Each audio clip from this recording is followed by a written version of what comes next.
Welcome back, each and everyone. Good morning, good afternoon, good night, from whichever part of the world that you are looking on from. In today's episode, I will be demonstrating how to draft a basic trouser pattern.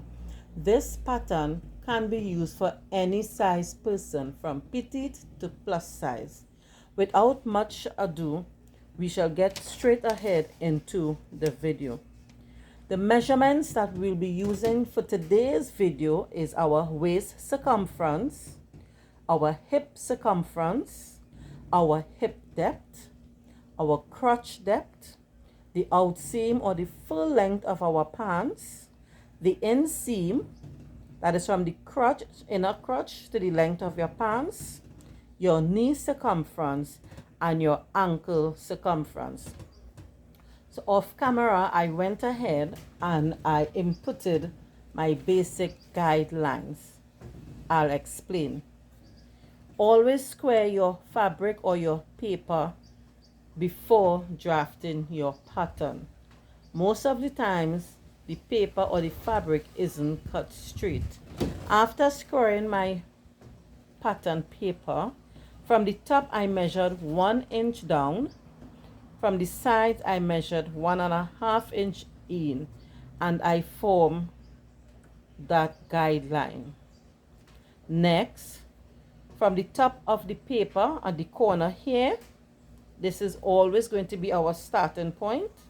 I measured my hip depth down, squared my line across.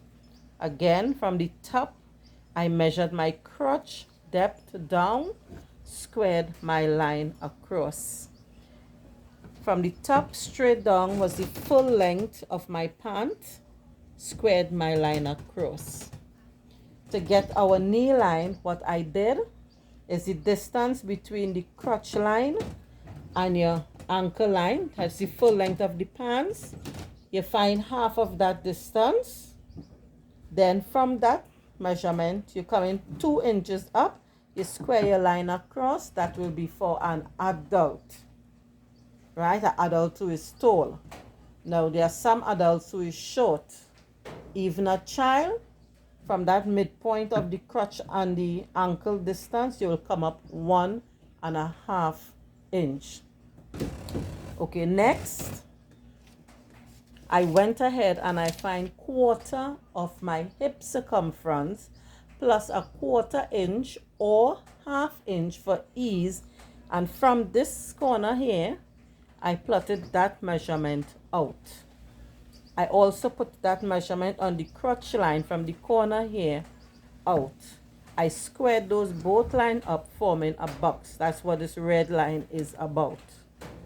Okay, then next what I did to find the crotch extension from the quarter of the hips point out, what I did, you take your full hip circumference and you divide that by 20, and the answer that you get from the quarter of the hip measurements, you plot it out and you put a point.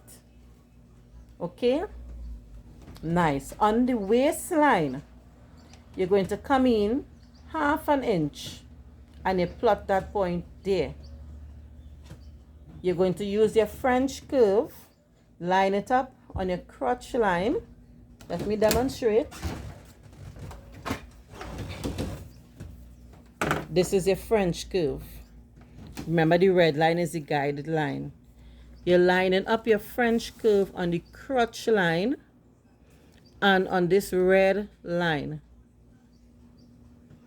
And you're going to draw your curve, right, on the red line.